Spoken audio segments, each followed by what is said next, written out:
Hey Nick, it's great to see you again. Last time we met, the terminal was still under construction. I can see it's just a completely amazing result. Why don't you tell me a little bit about what the vision of the overall development project is and the vision behind it? Sure. Well, we really wanted a terminal that spoke to where we see the airport headed, the vision of the airport for the future. And in fact, we even termed this building the terminal of the future, because we knew that aviation is in the midst of an amazing transformation, and we want to make sure that we can continue to meet the aviation needs of the region for decades to come. Oh, great. And so how does the project meet up with your relationship with TMG? How did that all come about? Well, we came to know TMG years prior to this project, but I would say that our vision for the airport was well secured when we first met Joe and Tanya. They are fantastic partners, and I would say that they were some of the first believers in this new model, this new vision for the airport, which was really how to use a general aviation airport to better connect with the community that it resides in, to ensure that it not only could meet and fulfill its aviation mission, but could bring new activity and energy to the airport in the way of economic development, business activity, and other services that benefit the entire region, not just the pilot community. Okay. And what's the value add to buying a hangar out here at Winchester? Well, I think some folks might misunderstand a little bit about if you are renting a hangar, for example, from a municipal-owned airport or at a municipally owned airport, there is not a lot of long-term stability in that.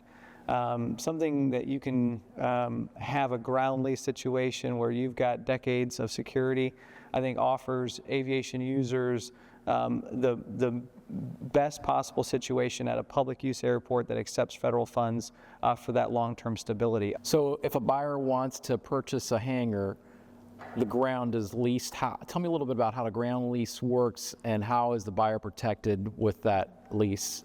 The condo buyer is subject to the master ground lease. The ground lease is held by the developer, in this case TMG, and that relationship is just between TMG and the airport authority. So assuming that the condo buyer feels pretty good about TMG and who they are, then I think that our involvement as the airport authority is going to be almost transparent to them. And so what kind of services are provided out here? I'm assuming that the price points are mid-range aircraft, the Cirrus guys, the Hawker guys, Citation guys. Sure. What kind of services do you provide out here?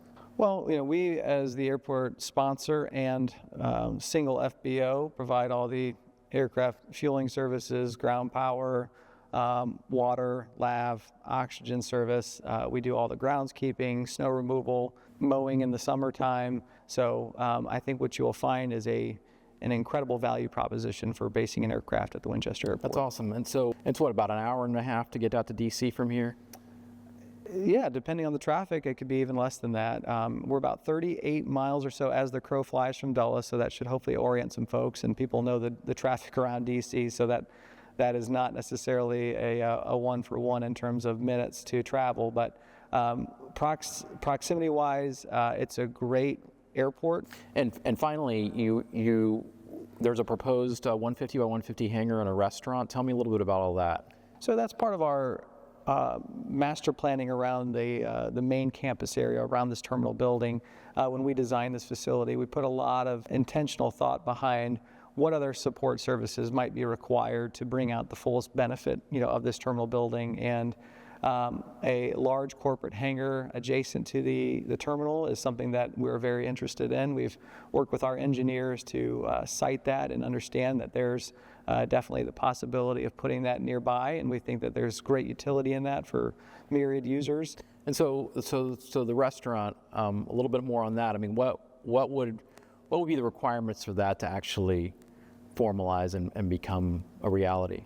I think a restaurant fits that broader vision of the airport in terms of having the support services that are necessary and demanded by the flying public, but also the general public. So we believe this restaurant actually could offer a lot of upside to the investor and the airport. And so we want to try to find that proverbial win-win situation. And I think one of the really nice things is, that, what I'm understanding from you is that it'll be open to the community as well.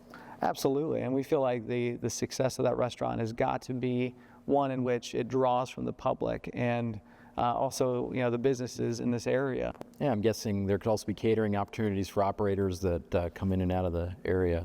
Absolutely. If we have something on site, it stands to reason that they would pick up a significant amount of business from our own business aviation traffic. Well, this has been really great. This is amazing. The terminal looks absolutely beautiful, and I just want to thank you for your time today. Happy to be here. Thanks, Charlie. Appreciate it.